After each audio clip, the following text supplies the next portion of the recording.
Hello everyone, today we're going to talk about looping level, or at least a looping part of a level.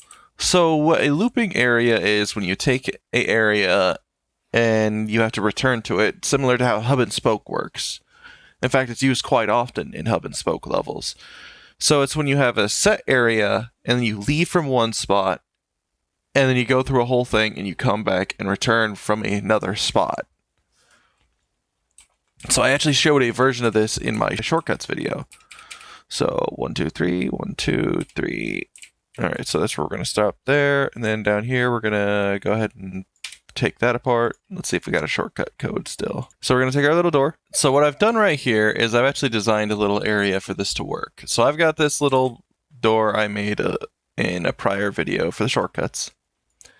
And how it works is you can only open it from one side. So how that works is from here, I can't open it. I have to get onto the other side to unlock it. So what I need to do is I need to create a path that eventually meets up over there. And so I'll do this multiple times throughout the game. There we go. So now we're going to go ahead and add a area right here.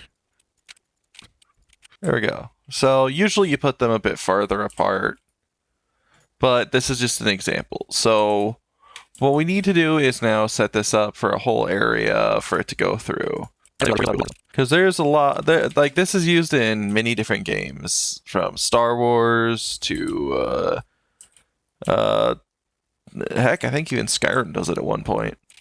So the simple idea is for you to just come through here, come over here and open the door. But it's best to actually have something that this is for. So normally in a game you have your set areas, of course, and you have your set puzzles and all the other stuff you need to do to complete the game. So over here I would make it to where this connects to an entire massive portion of the game and allows you to come back and return, with this being locked on one side and not the other. So when designing something like this, usually you have some sort of unlock that happens over here, or some important story beats that happen. And that's what makes this so prevalent and useful. For now, I'm just going to make it nice and simple because, yeah, you should be able to get the idea off of something pretty simple. There, then from here, build across, and we build one. It's a very simple idea. It's called a looping level. So that way it loops back to your area. Of course, there's other looping levels, like allowing it to infinitely go around, like figure eights and full circle.